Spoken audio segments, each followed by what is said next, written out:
बचपन से पहले पापा को देख के मेरे को लगता था कि मेरे को भी डॉक्टर बनना है। ये नहीं पता था कि उसके लिए क्या क्या करना है, बस इतना था कि मेरे को डॉक्टर बनना है। एंड उसके बाद फिर एक दिन ऐसी हुआ, पापा बोले कि फ्रॉम 9th ऑनवर्ड्स तेरे को मेहनत करनी स्टार्ट करनी पड़ेगी if you are serious for your goal. उसके बाद लाइक फ्रॉम क्लास 1 to 8 में सेंट मेरिस में थी, उसके बाद अंबुजा विद्यापीठ रवान, एंड आफ्टर दैट रायपुर में Salim English school, and after that फिर मैं सचदेवा ज्वाइन की। After joining Sachdeva it was a great life. वहाँ पे जाके पता चला कि पढ़ाई में भी मज़ा होता है, इट्स फन ओवर देयर। पहले लगता था कि पढ़ना एक स्ट्रेस है, बट उसके बाद सचदेवा ज्वाइन करने के बाद इट वॉज गुड। मेरी एक फ्रेंड थी, one of my good friend Rakhi Sachdev थी, उन्होंने भी सचदेवा से कोचिंग ली थी। एंड जब मेरा फर्स्ट टाइम टीएमटी में लाइक थोड़े रैंक से चूक गया था, तो उन्होंने सजेस्ट किया था कि मैं सोची थी कि घर पे रह के I should do self study, बहुत हो गया बाहर पढ़ना, अब घर पे रह के पढ़ना चाहिए। तो उन्होंने ही समझाया था कि सचदेवा जाना चाहिए, वहाँ का माहौल अलग है, वहाँ पे स्टूडेंट्स मिलेंगे, कंपटीशन मिलेगा, तो पढ़ने में मज़ा भी आएगी। So after listening to her I join Sachdeva new PT college Bhilai. It's like हर जगह जाते, जहाँ पे भी गए थे वहाँ स्टूडेंट्स बहुत सारे थे, टीचर्स का फोकस कम मिलता था। सचदेवा में सबसे प्लस पॉइंट ये था कि टीचर्स चाहे स्टूडेंट्स कितने भी हो, वो हर एक स्टूडेंट्स पे फोकस करते थे, कुछ भी डाउट हो तुरंत क्लैरिफाई करते थे। एंड जैन सर की काउंसलिंग, जिससे हम लोग को बहुत इनकरेज होता था, हम लोग बहुत इनकरेज होते थे उससे। सर बताते थे कि कैसे बढ़ना चाहिए, अपना पूरा शेड्यूल सेट करके चलो। एंड जो हमारी टेस्ट सीरीज़ कंडक्ट होती थी वहाँ पे, वो बहुत हेल्पफुल होती थी, सबसे बेस्ट वे था खुद को एनालाइज करने का। और वहाँ पे प्रिंसिपल आते थे डिफरेंट स्कूल से, एचओडी, उनकी स्पीच एंड गिफ्ट्स मिलना, ये सब चीज़ें एक बूस्टअप करने का काम करती थी हम लोग को। और फिर हमारी जो मिस्टेक्स होती थी वो भी कवर अप हो जाती थी बहुत सारी, एंड रिविजन हो रहा था, क्योंकि पढ़ी हुई तो थी एक बार चीज़ें 11th-12th में। आफ्टर ज्वाइनिंग सचदेवा वो चीज़ रिवाइज हो रही थी और उतना बर्डन नहीं लगता था वहाँ पे पढ़ाई का। जहाँ पे भी मैं ज्वाइन की वहाँ पे बर्डन बहुत रहता था, बट सचदेवा में पढ़ाई करने में मज़ा आती थी, स्ट्रेसफुल नहीं रहती थी वहाँ की लाइफ। मेहनत तो एकदम यूजुअल सी, पढ़ाई की अच्छे से, क्वेश्चन ज़्यादा सॉल्व किए और मिस्टेक्स पे फोकस किया ज़्यादातर, कि जो मिस्टेक मैं अभी कर रही हूँ वो रिपीट नहीं होनी चाहिए। न्यू मिस्टेक हो इट्स नॉट रॉन्ग, बट जो मिस्टेक पहले हो चुकी है वो रिपीट नहीं होनी चाहिए, इन सब चीज़ों पे। और क्वेश्चन ज़्यादा प्रैक्टिस किए, डाउट्स तुरंत क्लियर करे थे, पेंडिंग वर्क नहीं करना चाहिए कभी भी। पेंडिंग करने से फिर वो एक बड़ा बहुत ज़्यादा पेंडिंग हो जाता है, इसलिए जो डाउट है तुरंत क्लियर करा था। क्वेश्चंस बहुत प्रैक्टिस करते थे, ग्रुप डिस्कशन हम लोग बहुत करते थे। हम लोग का जब डिनर टाइम होता था हॉस्टल में, तो सब डिनर करते साथ डिस्कशन भी करते थे, जिससे हम लोग के डाउट्स और अच्छे से क्लियर भी होते थे और चीज़ें अच्छे से याद होती थी। हम लोग ग्रुप डिस्कशन करते थे, प्लस किसी भी चीज़ को याद करने के लिए लिख लिख के याद करते थे और ग्रुप डिस्कशन करते थे।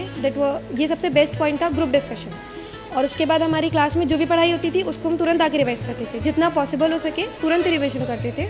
इससे हमारा पेंडिंग वर्क नहीं होता था, रिवाइज हो जाता था, और उसके नेक्स्ट डे उसके क्वेश्चन प्रैक्टिस करते थे, जिससे हम लोग को ये ध्यान रहता था कि जो हम लोग कल पढ़े वो हमको आज याद है कि नहीं, क्योंकि बेसिकली ये प्रॉब्लम होती है कि अपन आज पढ़ते हैं तो 2 दिन बाद उस चीज़ को भूल जाते हैं। ये चीज़ को टेस्ट करने के लिए हम लोग ये करते थे, रेगुलर टेस्ट देते थे, जिससे हमारे टॉपिक्स काफ़ी अच्छे से क्लियर हो पाते थे।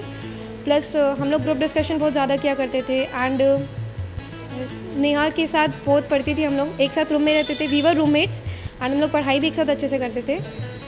और रेस्ट ऑल डाउट्स क्लियर कर लेते थे तुरंत ही। क्वेश्चन सबसे ज़्यादा प्रैक्टिस करने की ज़रूरत है, क्वेश्चन प्रैक्टिस करते थे और नोट्स बना के रखते थे, जिससे हमारा रिविजन तुरंत हो पाता था। हमारा AIPMT प्री क्लियर होने के बाद जब मेंस देने जाने वाले थे, तो मैं और नेहा बहुत नर्वस हो गए थे। इट वाज लाइक हम लोग को लग रहा था हम लोग नहीं क्वालिफाई कर सकते, कुछ नहीं हो सकता, बस CG। फिर हम जैन सर के पास गए और जैन सर ने फिर हम लोग से बस इतना बोला था कि तुम्हारी रैंक कितनी आने वाली है ये बताओ, अंडर 100 तुम कौन सी डिजिट चूज़ करते हो। उन्होंने ये नहीं पूछा कि तुम क्वालिफाई करोगे कि नहीं, बस तुम्हारी रैंक कितनी आ रही है। This was the best question. And secondly sir ने ये बोला था कि तुम लोग मेहनत की हो और तुम्हारी मेहनत कहीं नहीं जाएगी, उसका रिजल्ट पक्का आएगा। एंड जैसा कि सर ने बोला, जब उसका रिजल्ट आ भी गया, हम दोनों की रैंक काफ़ी अच्छी आई है। मेरी 14 आई, नेहा की 6 रैंक आई। सर की काउंसलिंग बहुत हेल्पफुल थी उस टाइम हम लोग के लिए, वीवर बहुत नर्वस हो गए थे हम लोग। स्टार ऑफ द वीक से बहुत इंस्पिरेशन मिलती थी। आई रिमेंबर एक हमने देखा था हमारे सीनियर का रजत देव का, उन्होंने एक लाइन बोली थी कि जैसे महाभारत में कृष्ण जी अर्जुन जी के सारथी बने थे, उसी तरह आज जो हम लोग PMT एग्ज़ाम फोकस कर रहे हैं उसमें सचदेवा हमारा सारथी है। दिस वॉज लाइन जो बहुत इंस्पायर की थी हम लोग को, और ये बहुत हेल्पफुल भी थी हमारे लिए। टेस्ट सीरीज़ बहुत अच्छी है सचदेवा की, CG के लिए बहुत हेल्पफुल है, इनफैक्ट ऑल इंडिया के लिए भी बहुत हेल्पफुल है। टॉपिक वाइज टेस्ट होना इट्स वेरी गुड, खुद को एनालाइज कर सकते हैं। छोटी मिस्टेक्स लाइक अपन OMR मार्किंग गलत कर देते हैं हड़बड़ी में, साइन कन्वेंशंस गलत हो जाते हैं, ये सब चीज़ें उससे करेक्ट कर सकते हैं। इसका कोई राज नहीं है, इट्स दस PMT में सक्सेस पाना है, किसी भी एग्जाम में अगर तुमको सक्सेस होना है तुमको हार्डवर्क करनी पड़ेगी, शॉर्टकट्स कहीं नहीं होते हैं। हार्डवर्क करोगे तो उसका रिजल्ट अपने आप एक दिन आएगा, और अगर हार्डवर्क से डरोगे तो जब तक नहीं करोगे तब तक कोई रिजल्ट नहीं आने वाला है। और पॉजिटिव थिंकिंग सबसे इंपॉर्टेंट है, क्योंकि इस स्टेज में अपन बहुत नर्वस हो जाते हैं कि हम कर पाएंगे कि नहीं। यू कैन डू, जस्ट थोड़े से एफर्ट पुट करने की ज़रूरत है और तुम सब कर सकते हो। मैं पीएमटी एस्पायरेंट्स को ये बोलना चाहूँगी कि हार्ड वर्क करो, हार्ड वर्क से तुम आराम से क्रैक कर सकते हो पीएमटी। कोई बड़ी बात नहीं है, इट्स एज ईजी। हमको भी लगता था बहुत बड़ी चीज़ है, बट मेहनत करोगे तो अपने आप उसका रिजल्ट मिलेगा। कुछ अच्छा करो, हार्ड वर्क करो, क्वेश्चन प्रैक्टिस करो बहुत ज़्यादा, डाउट्स मत रखो, तुरंत क्लैरिफाई करो, और जो भी स्टडी मटेरियल तुम्हारे पास है उस चीज़ को अच्छे से पढ़ो। हर चीज़ पे मत कूदो कि ये भी पढ़ लूँ वो भी पढ़ लूँ, जो है उस चीज़ को अच्छे से पढ़ो, क्योंकि वो भी तुम्हारे लिए हेल्पफुल है। बट इट्स दैट कि तुम इसको भी पढ़ते हो उसको भी पढ़ते हो तो कन्फ्यूजन के कारण तुम्हारा कुछ भी नहीं हो पाता है। इस चीज़ को ध्यान रखो, अपनी मिस्टेक्स को नोटिस करो, क्या मिस्टेक हो रही है क्या नहीं। पॉजिटिव थिंकिंग सबसे मोस्ट इंपॉर्टेंट है। जहाँ नर्वस हो रहे हो फ्रेंड्स के पास जाओ, चिल आउट करो, कुछ भी करो, पर नर्वस मत होने दो खुद को। डिप्रेशन एक ऐसा फैक्टर है जो कि तुमको कहीं ना कहीं हार्म करेगा, इसलिए उस चीज़ को ध्यान रखो। जहाँ डिप्रेशन की फीलिंग आ रही है, गो विथ योर फ्रेंड्स, कुछ भी करो, कुछ भी हैंग आउट लो एंड अच्छे से प्रिपरेशन करो। It's very easy, you just need hard work. Positive thinking is most important.